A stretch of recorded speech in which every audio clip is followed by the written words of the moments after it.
Compañía de Jesús en Misión. Voces apostólicas. Eres tú, Ignacio, nuestro guía y animador. Muy buenos días, amigos y amigas. Un saludo desde Radio Progreso. Y un saludo también para quienes nos agarran desde las redes sociales. Estamos en este fin de semana con esta ventana que cada semana abrimos, Compañía de Jesús en Misión, Voces Apostólicas. Por aquí, por esta ventana, han pasado decenas y decenas y decenas de personas, compañeros jesuitas, laicas y laicos, del país, de Centroamérica, de Estados Unidos, de México, de América Latina y también de otras partes del mundo para compartir su experiencia. Este fin de semana, tengo, la alegría y tengo también la responsabilidad de presentar a una persona, a un jesuita que lleva muchísimos años en Honduras, ya lo vamos a escuchar personalmente, pero que para muchos jesuitas, comenzando por quien les está hablando, es testimonio de entrega, testimonio de sencillez, de pobreza, y creo que es una manera de que nos ayude a nosotros a preguntarnos a los jesuitas, sobre cómo está nuestra vocación y cómo están nuestras lealtades con el Evangelio. Bienvenido, querido Carlos Solano. Pues muchas gracias, me siento muy honrado de estar aquí en esta ventana y que tal vez puedo compartir un poco con vosotros y compartir un poco con la gente, los que escuchen el programa. Pues muchas gracias. Bueno, muy bien. Quiero decirles, amigos y amigas, que al padre Carlos Solano yo lo conocí cuando era yo un mozalbete, allá por 1983. Cuando vine a una etapa que en la Compañía de Jesús le llamamos el magisterio, maestrío le decían a uno, y me mandaron a la zona de la UAN. Y en la zona de la UAN estaba un equipo conformado por jesuitas en la parroquia de Tocoa y jesuitas en la parroquia de Sonaguera. El padre Carlos Solano era entonces el superior de esa zona, la zona 3 le llamábamos, si mal no recuerdo. Y vivía en la casa cural con otros jesuitas, y yo ocasionalmente andaba en una motocicleta por ahí, por las diversas comunidades, me acercaba por la casa cural de Sonaguera y podía compartir un vaso de naranja, pues un café con leche y la plática que me nutría por parte de Carlos Solano. Yo no sé si Carlos Solano recuerda, porque estamos hablando de muchos años, pero creo que es una oportunidad ahora para que nos cuentes cómo fue que llegaste a Honduras, querido Carlos. Muy bien, pues yo llegué a Honduras la primera vez en el año 76. Llegué un poco para conocer aquí, porque yo por entonces ni sabía dónde estaba Honduras, un país chiquito en un mapa grande de América, casi no lo conocías. Yo estaba por entonces terminando la teología y había mucho interés entre los jóvenes jesuitas de allá por el trabajo aquí en Honduras, el trabajo con los pobres, con las zonas rurales y todo eso. Y yo me ofrecí, yo recuerdo que el padre Arrupe, que estaba entonces el general, pues pidió que españoles viniéramos aquí a Honduras, de la provincia de Castilla, y León. Y yo en el 78 pues terminé ya unos compromisos que tenía en España. Vine en el 76 a probar un poco. Conocí allí, me introdujo el padre Guadalupe. Entonces estaba hablando por aquí mucho en las cooperativas, los grupos, todo eso, allí en el Aguán. Y él fue que me llevó, el primer viaje que hice de conocimiento, me llevó por allá en su carro, un Toyota rojo que tenía. Me llevó desde Progreso a Sonaguera, luego a Tocoa, y luego vinimos por aquí a Lloro, donde que todavía no había carreteras por ese tiempo, y era una aventura meterse por ahí. Y a mí me gustó quise quedarme ya en Honduras en el 76, pero el provincial me dijo que tenía que tener unos compromisos que tenía allí en España, que estaba en una escuela de agronomía, que tenía que terminar aquello. Ya en el 78 me dejó venir para aquí.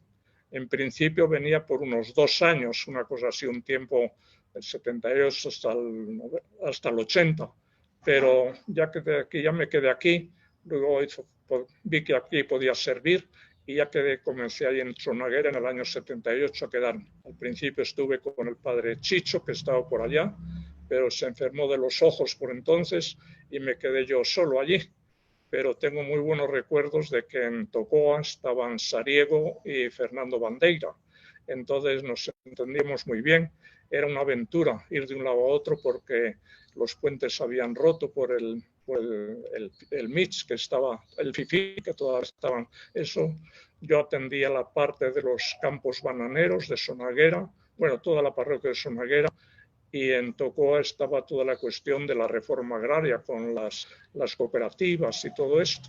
Ya por el 80 y tantos, ya fue cuando viniste tú por allí, fuimos mejorando las condiciones y eso, ya vino la carretera, ya vino la electricidad, ya se fueron estabilizando las cosas, ya eran mucho mejor las comunicaciones y fueron unos años difíciles, pero para mí muy bonitos. Sí. Qué bien, toda una experiencia de vida, una experiencia pastoral de un jesuita que se fue haciendo en el camino con las comunidades, con la relación cercana con nuestra gente. ¿Nos puedes decir, Carlos, cuáles han sido las misiones que has tenido aquí en Honduras? Después vamos a ver si hay otras misiones fuera del país. En Honduras, por ese tiempo, la experiencia era y que había un gran entusiasmo por la cuestión de la reforma agraria, que en principio en el Aguán estaba apoyado por los militares, la reforma agraria, un poco increíble la cosa, pero así era. Y también se creó la empresa asociativa de Isletas, que estaba en todo el terreno de Sonaguera, que era como una experiencia, como la gente estaba muy eufórica, porque parecía que aquello era una forma de organizar el trabajo en el campo y la producción agrícola, organizarla de un modo nuevo, más participativo, con más entusiasmo de la gente. Era una cosa bonita, aunque luego se fue un poco torciendo todo, porque empezó a entrar la corrupción, empezó a entrar la violencia, empezaron a entrar los intereses mezquinos de la gente y ya se fue complicando la cosa. Pero era un tiempo de mucha euforia, de mucha esperanza para mucha gente, que parecía que era una nueva forma de vida para los pobres, para los campesinos, y había mucho entusiasmo. Y la iglesia estaba muy metida allí.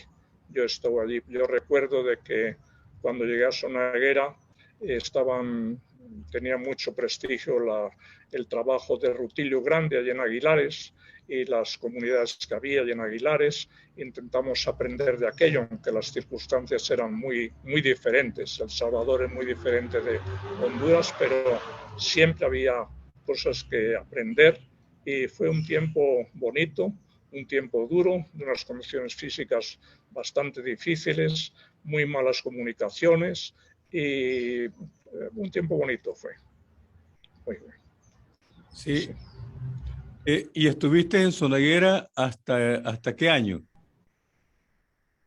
Estuve en Sonaguera del 78 al 99, 11 años.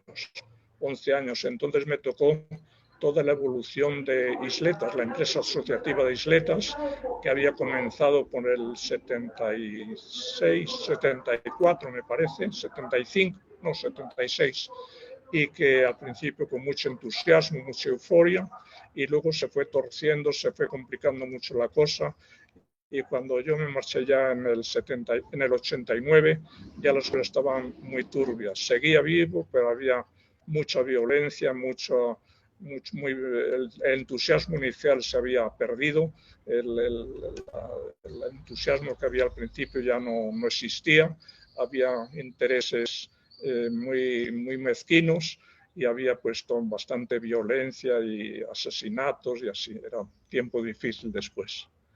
En estos tiempos difíciles, Sí. Carlos, por ejemplo, fue el tiempo cuando los militares capturaron y expulsaron al padre Guadalupe, cuando hubo muchas amenazas a sacerdotes, a catequistas, a delegados de la palabra de Dios y también a jesuitas. ¿En algún momento pasaste Sí. algún miedo, Sí, alguna sí. preocupación, alguna amenaza? Bueno, miedo propiamente no, pero peligros bastantes. Yo ayudé a Guadalupe en varias ocasiones a salir de situaciones difíciles y era arriesgarse bastante. Ciertamente estaban muy controlados, las comunicaciones eran muy difíciles. Yo recuerdo que teníamos no había teléfonos, bueno, había un teléfono de un hotel que prácticamente no funcionaba y el padre Felipe nos había puesto en cada parroquia un radioteléfono y todos los días podíamos comunicar a las 7 de la mañana con Progreso y contar un poco de algo para saber de nuestra vida y comunicarnos entre nosotros. Y allí ocurrió que los militares nos los fueron quitando los radioteléfonos uno por uno. Primero allí en Trujillo, luego en Tocoa, luego en Sonaguera, todos uno por uno y nos quedamos ya bastante incomunicados porque el teléfono normal de un hotel prácticamente no funcionaba. Entonces había que buscar otras formas de comunicar mandando internet y todo eso no existía. Entonces era todo, pues a veces de mandar un papelito con un amigo y así no había otras formas de comunicarnos. Sí. Y en general, la misión pastoral de la iglesia, ya no solamente de nosotros los jesuitas, sino también en general de la iglesia, ¿cómo se miraba en ese tiempo por parte de los militares y por parte de la oficialidad del gobierno? Se miraba como algo muy peligroso, porque decían eso de que los campesinos se organicen, que creen empresas como era la Asociativa de Isletas, las cooperativas de allá del Bajo Aguán, otras experiencias que había en Choluteca también, en Santa Bárbara, porque estábamos bastante interconectados por ese tiempo, por los años 70, había mucha relación con los pasionistas de Santa Bárbara y con los de los canadienses de Choluteca. Y los militares sospechaban, les salía males. Al principio yo creo que lo vieron bien, como una forma de organizar, pero bueno, cuando eso fue tomando fuerza, ya la cosa se dijeron eso hay que pararlo y ocurrió pues lo de los horcones, que fue un golpe muy fuerte a la iglesia y al movimiento de la iglesia, de cooperativas y todo esto. Sí, sí, sí. Lo, O sea, lo que fue queda de una época, memoria, sí, sí. lo que queda de memoria de todos esos años como opción de la iglesia por la formación de, de los agentes pastorales que, por ejemplo, en Choluteca quedó el centro de capacitación La Colmena, conducida y llevada por los Sí, sí, javerianos. En sí, sí, Ocotepeque tenemos el Yunque, llevado sí, por la sí, iglesia diocesana y animada también por los franciscanos. En Santa Bárbara teníamos el centro de capacitación Las Milpas, conducida y animada por los pasionistas, sí, que en varias ocasiones los confundían con jesuitas. En el Progreso teníamos la Fragua. sí. La Fragua eran símbolos de centros de formación y que los militares decían que eran centros de subversión y se inventaban tantas cosas, ¿verdad? Que si era preparación de guerrilleros. ¿Recuerdas alguna anécdota de esos años, querido Carlos? Bueno, sí, teníamos mucha relación entre los cuatro centros. Allí comenzó en Choluteca, había comenzado por unos años antes, la experiencia de los delegados de la palabra. Y era una experiencia muy bonita, que fueron pioneros aquí en Honduras y que organizaron la iglesia y que tenían una gran dimensión de organización popular, de organización campesina. Y teníamos pues en los centros de capacitación en Tocoa comenzó poquito a poco, en Sonaguera también, en Trujillo, pues fue una red grande y que efectivamente nos tenían un poquito de miedo a medida que fue agarrando fuerza, porque en los centros de capacitación había cursos de formación. Una gran parte era formación religiosa, estudios de la Biblia, la celebración de la palabra y tal, pero también había mucho de tipo organizativo, de cómo llevar mejor las cooperativas, de cómo enfocar un poco la dimensión de eso, de proyección incluso política y todo eso. Entonces eso pues despertaba inquietudes. Pero era algo que era bonito porque la gente estaba muy entusiasmada. A los centros de capacitación llegaba la gente con mucho entusiasmo. Funcionábamos con bastante precariedad, porque yo recuerdo que frecuentemente ahí en la UAM, en otras partes, la gente para venir al curso tenía que traer frijoles y algo de maíz para las tortillas y alguna cosa así, porque la cosa era bastante precaria.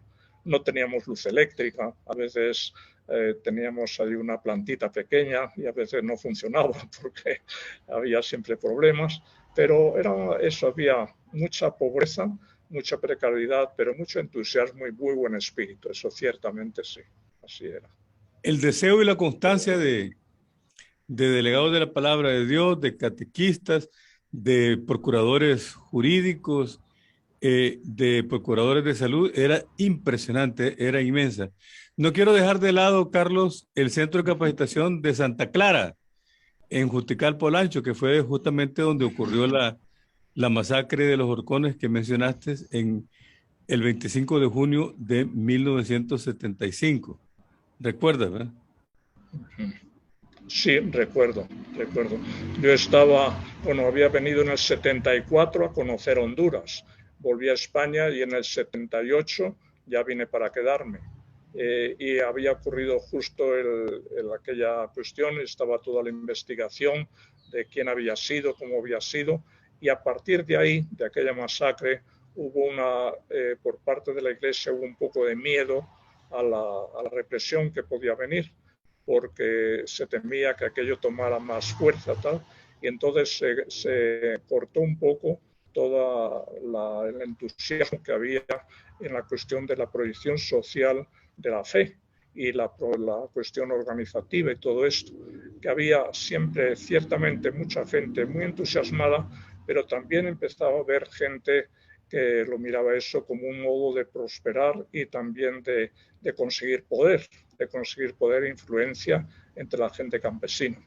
O sea, fue una cosa que empezó a ser un tanto ambigua, porque había ya gente que al principio mucha gente se entusiasmaba por el servicio a los demás, la igualdad, pero luego otros ya veían que organizarse da poder y con el poder da posibilidades de conseguir, por ejemplo, proyectos, ayudas económicas, ya vehículos y otros medios, y eso ya atraía la ambición de algunos, gente campesina y todo eso fue. Entonces, estar metido en todo eso no era tan claro, resultaba un poco ambiguo. Había gente de muy buena voluntad, pero había gente también que buscaba sus intereses particulares y bastante mezquinos. Sí. Sí, siempre la ambigüedad en el servicio. Sí. Tú decías hace un momento, a mí me tocó la colita siendo maestrillo de la austeridad y la gratuidad con la que la gente se iba a formar. Yo recuerdo perfectamente el puño de arroz, de frijoles, tal vez de pipianes o de yuca que llevaban para hacer una sola bolsa y que pudiera haber comida en el centro de capacitación. Cuando yo cuento esto, Carlos, así ocasionalmente, entre los que están dando formación actualmente, se quedan viendo y acaban con una sonrisa maliciosa o con una sonrisa de decir, ¿qué cosas estás diciendo? Sin embargo, creo yo que esa mística, creo yo que es lo que contribuyó enormemente a que la Iglesia mantuviera credibilidad testimonial en esos años de los 70 y de los 80 del siglo pasado. Carlos, vamos a seguir avanzando, platicando. Después de haber estado en Sonaguera, ¿cuál fue tu siguiente destino? Cuéntanos. Pues fue ya en el año 89 que ya llevaba 11 años en Sonaguera y me impidieron que cambiara para Lloro. Vine para Lloro, donde ahora estoy. Y en Lloro con una misión concreta que era la cuestión de la parte indígena. En ese tiempo estaba bastante activo la organización indígena. Recuerdo que por esos años Chema Tojeira y Sariego habían visitado bastante y se había organizado aquí en Lloro, había todo un proyecto indígena de ayudar a organizar las tribus. Fue muy importante que se encontraron copias de los documentos de propiedad de las tribus y se buscó el modo jurídico de hacer valer eso. Efectivamente, con ayuda de algún abogado de Cáritas, se consiguió pues poner todo eso en marcha y se formó la Federación de Tribus aquí en Lloro. Y se formó todo un camino de organizar primero las tribus internamente, luego la federación, al principio fueron 17 o 20 tribus, y luego ya pues un poco organizar toda la cuestión de reclamar principalmente los derechos sobre las tierras, que suponía los derechos sobre la madera. Los indígenas prácticamente el único recurso que tenían era la madera. Y también eran zonas, una parte eran zonas cafetaleras, no de grandes cafetales, pero sí que producían café, y eran los dos productos que podían servir a ayudar a la gente. Entonces se formó las tribus, se consiguió la personalidad jurídica de las tribus y de la Federación de Tribus, y por parte de la Iglesia se comenzó por ese tiempo un proyecto indígena que era pues ayudar en varios aspectos. Aquí en Lloro fue muy importante el trabajo de las monjas con las mujeres. Organizaban grupos de mujeres por muchas partes, y las mujeres era algo que dinamizaba mucho, porque las mujeres eran las que cuidaban de los niños, las que mantenían un poco las costumbres un poco antiguas, las buenas tradiciones antiguas, y las que daban un poco de cohesión a todo el movimiento. Entonces, en el proyecto indígena, una parte importante era la cuestión de la recuperación de las tierras, que era también una cosa un poco jurídica. En ese tiempo, pues tuvimos algunas ayudas de tipo jurídico de algún abogado para llevar las cosas legalmente, y luego junto con eso, pues también el mejorar un poco lo básico de las comunidades. Yo aquí en Lloro trabajé mucho en cooperación con el proyecto PROPAR, que estaba apoyado por la cooperación suiza, y era sobre todo la cuestión del agua potable, porque una cosa importante de la salud, sobre todo de los niños, era la mala calidad del agua. Muchas enfermedades, prácticamente las aldeas indígenas, casi todos los niños estaban con diarreas y con mucha enfermedad, mucha mortandad infantil, y era un problema muy grande, y era un problema del agua. Entonces, en el agua trabajamos bastante. Yo trabajé personalmente bastante, un poco en colaboración con Salud Pública, con el apoyo de la cooperación suiza para la construcción de proyectos, y luego también implementamos mucho de cuestión de huertos familiares, y para las mujeres algo que unía bastante eran academias de costura, academia de corte y confección, en la cual pues no solo aprendían a costurar, sino también pues cosas de higiene, de cuidado de la casa, cosas también de siembra de hortalizas o cría de animales, gallinas o pollos o conejos, esas cosas. Y fue una época pues que se fue creciendo bastante. También se implementaron unas pequeñas tiendas comunitarias, porque uno de los problemas era que las tribus estaban muy mal comunicadas, prácticamente no había calles, era muy difícil llegar. Entonces las poquitas truchas o tiendas que había por ahí ponían los precios altísimos, porque claro, el transporte era muy caro. Entonces se organizó una red de pequeñas tiendas comunitarias que conseguían abaratar los productos básicos bastante. lo comprábamos aquí en Lloro al por mayor, y tenemos un par de centros allá por Locomapa y por Mataderos, y allí se distribuía, se fue haciendo una organización, y eso se conseguía que los productos básicos estuvieran a un precio más razonable. A la hora también de vender los frijoles o el café, pues también era una base organizativa que apoyaba bastante y resultó francamente bien. Eso ayudó a mucha gente a mejorar su nivel de vida. También trabajamos con el maestro en casa para alfabetización. Primero allí empezó con las mujeres y la gente así más necesitada de eso, los jóvenes, y el proyecto del maestro en casa pues sigue ahora, aunque ya la gran mayoría lo hemos mantenido siempre en la zona indígena, pero ya se ha ido extendiendo mucho más y ha ayudado a mucha gente pues a salir de eso. Y luego toda la parte organizativa con la federación, que yo colaboré bastante también en hacer un plan de manejo de las zonas forestales con Codefor, que era entonces, y también pues eso de procurar hacer algo por repoblar lo que estaba perdido, y también mejorar un poco las condiciones de negociación con los aserraderos. Entonces era un poco una cosa bastante amplia. Yo trabajé bastante en eso, pero tuve buenos colaboradores. Fueron las monjas, ayudaron mucho, las lauritas aquí de Lloro, y luego algunos delegados de la palabra y gente así que pues también, y catequistas y gente de iglesia, que de un modo o de otro colaboraban, y fue una cosa pues bastante bonita también.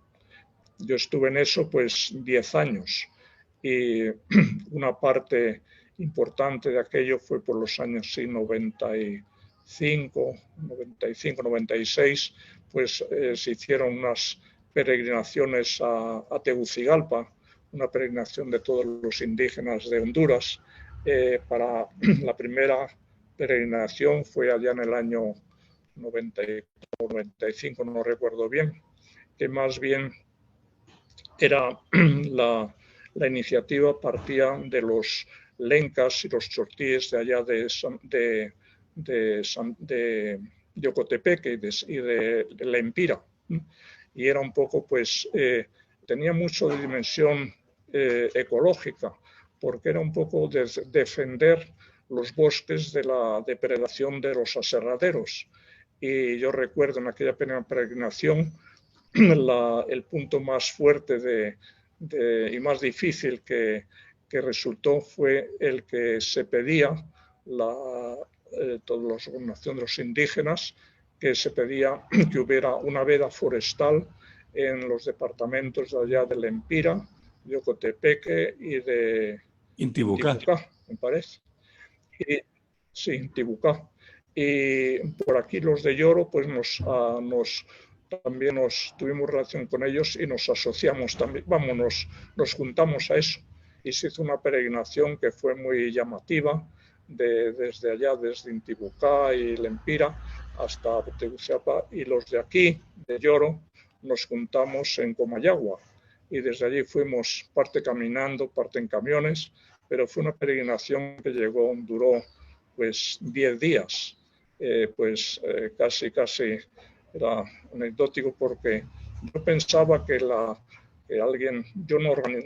yo quise mantenerme al margen de la organización, pero sí, yo les acompañé en todo, pero pensaba que algo habían pensado para la cuestión de la logística de comer, pero para la logística ocurrió que llevaron tamales para el primer y el segundo día, pero luego al tercer día ya se habían arruinado los tamales y no había casi nada que comer. Entonces fue un poco duro, pues mucha gente, no, nos volvemos y tal, pero recuerdo que fue muy llamativo que las mujeres, sobre todo las mujeres lencas de allá de la Empira, dijeron, no, nosotros venimos aquí seguimos, aunque siempre pasamos hambre, aunque sigamos pasando hambre, pues no importa. Entonces vamos a hacer, ya que no tenemos comida, pues vamos a hacer un ayuno para pedirle al Señor que nos ayune, porque recuerdo una viejita de allí, de Lempira, que decía: padre, el Evangelio dice que estos demonios solo se vence con la oración y el ayuno. Pues entonces vamos a acompañar también.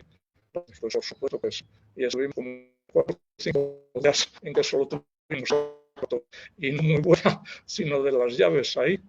Y yo recuerdo que un periodista me preguntó: ¿pero cómo organizan esto? Mire, yo no he organizado nada, yo vengo acompañando y vengo ayunando como los demás porque no tenemos comida y bebiendo agua de donde podemos. Y se van a enfermar todos, les va a dar el cólera, les va a dar tal y cual. Y resultó que casi nadie se enfermó. Nadie se enfermó. Luego, después ya del 4º o 5º día, ya la gente solidaria empezó a darnos pues algunas comidas y tal y cual. Al final, cuando se terminó la cosa, que se firmó, yo recuerdo después de la peregrinación, el acuerdo de la OIT sobre los pueblos indígenas, reconocer los derechos de los pueblos indígenas. Eso se le pedía al gobierno. Y allí se tomó la decisión, pues, en Tegucigalpa, de que Honduras firmara ese acuerdo, lo cual suponía una serie de derechos para los pueblos indígenas.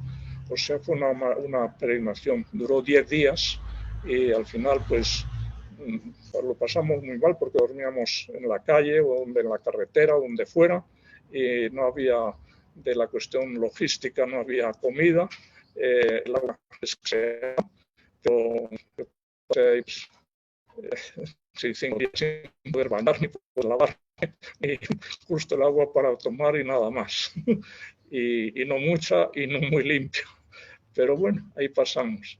Y al final terminamos con una misa en la Basílica de Suyapa. Asistió el presidente, que era entonces, y varios ministros, y se firmó el acuerdo en que se consiguió la veda forestal por 30 años en esos departamentos. Se consiguió que hubiera un reglamento estricto para que en esos departamentos no se pueda comercializar madera, sino solamente para construcción de casas local y nada más. Y para Lloro supuso pues el reconocimiento oficial de que los títulos de tierra y todo esto estaban también, como se legalizaba el proceso de recuperar las tierras. Fue una cosa dura, pero fue bonita. Y yo terminé en eso en el año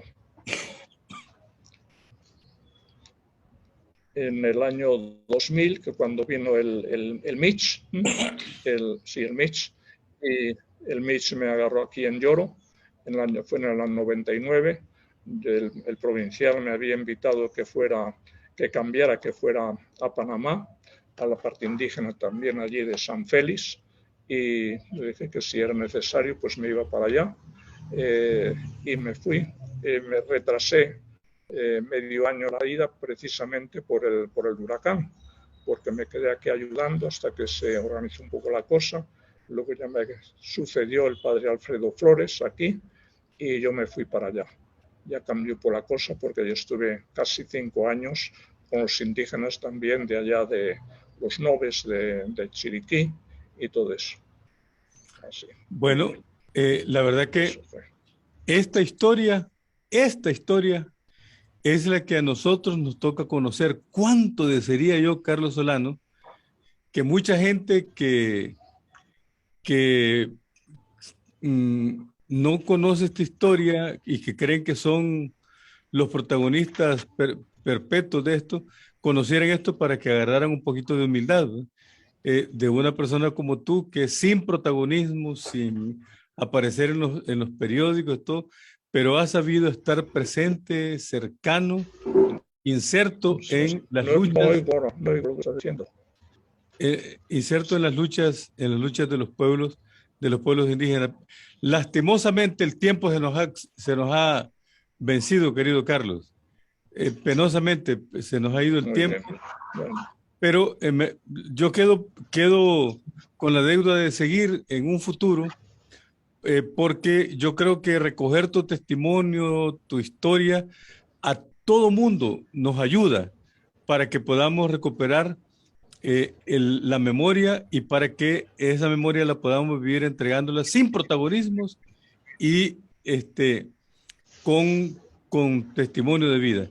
Así que gracias, Carlos, por estar con nosotros. Te agradezco mucho. Te dejo una última palabra.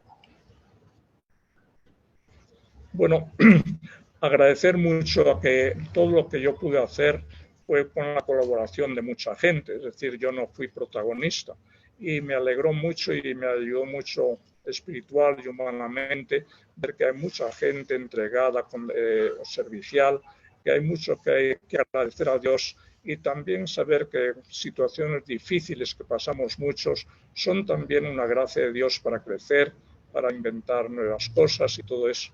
Entonces estoy muy agradecido a Dios, a los hermanos y a la gente y a todos nosotros y a vosotros también, Radio Progreso, por darme esta oportunidad. Muchas gracias a todos. Bueno, gracias, muchísimas gracias, amigos y amigas.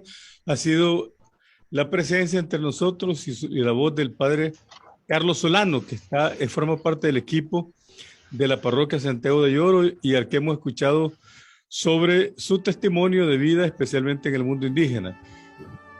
Seguiremos siempre con esta ventana abierta el fin de semana. Por favor, tratemos de descansar y nos encontramos muy pronto. Muy buenos días. Compañía de Jesús en Misión. Voces apostólicas. Eres tú